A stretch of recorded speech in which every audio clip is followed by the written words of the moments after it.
Next in our video series is a lesson about resistors in series. Uh, when we have resistors, we know that we can have a potential difference across a resistant path.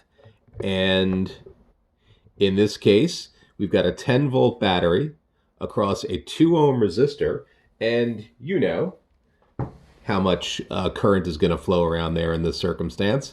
So why don't you take a little minute, hit the pause button, and tell me, be ready to tell us all aloud as you watch your screen at home, what is the current in this 2 ohm resistant path with 10 volts across it. Did you say 5 amperes? Well, if you did, of course you were right. 10 volts across 2 ohms of resistance will give us 5 amps of current. But what if I put another resistor? Put another resistor right here. This resistor,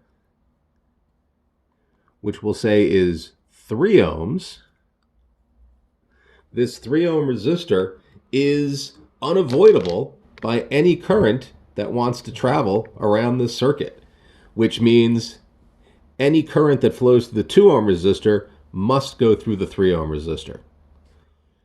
Do you think that we're going to get more current or less current in that circumstance? Take a moment, pause your video, think about it, ask yourself, more current or less?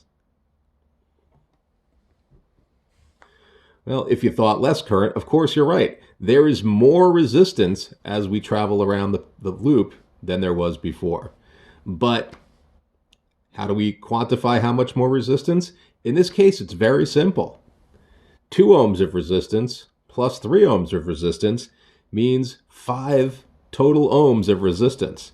So what is the current? I'll give you a second to think about that. The current, of course, is going to be 2 amperes. 2 amperes flow around this circuit, and in our picture it would flow clockwise because, as we know, current by convention goes from the positive side to the negative side of the battery.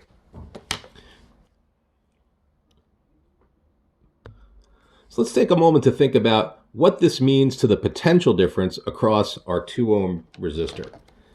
I hope you've seen in your book that the way we draw a meter to measure potential difference, called a voltmeter, is we put that voltmeter around the resistor. So it's measuring the potential on one side of the resistor and comparing to the potential on the other side of the resistor. If that's the case, what is the potential difference across that 2 ohm resistor that has 2 amperes flowing through it? Take a moment and think about that. Well, 2 ohms with 2 amps going through it, that can only happen if we have 4 volts of potential difference across that resistor. Now let's think about the 3 ohm resistor. Let's draw a little voltmeter right around that one in our picture. What would that voltmeter read? It's going to tell us the potential difference from this side of the 3 ohms to that side of the 3 ohms. And we already know that 2 amps go all the way through. By the way, when you think about that video we saw with the plastic tube and the marbles going in and out, remember the current going through here has to be the same as the current going through there. Any current that flows through here has to make it back to the battery and therefore has to go through the 3 ohm resistor. So 3 ohms with 2 amps flowing through it, that's got to be how many volts? Correct. 6 volts. Oh, I've got a really bad pen here. Let me try that again. There we go. 6 volts. Hope you can see that well enough. One other interesting thing to see on the screen. I'm going to give you a moment to think about it and seriously hit your pause button and give it some thought.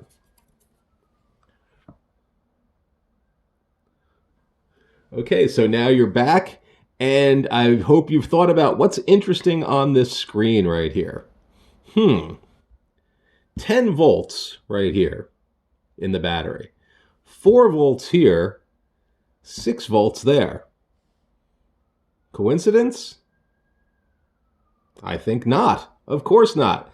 The fact that these two add up to the 10 volts, that is the 10-volt battery, is very profoundly important. We're going to talk more about that as we talk more about series circuits and what's coming next this week. Thanks for watching.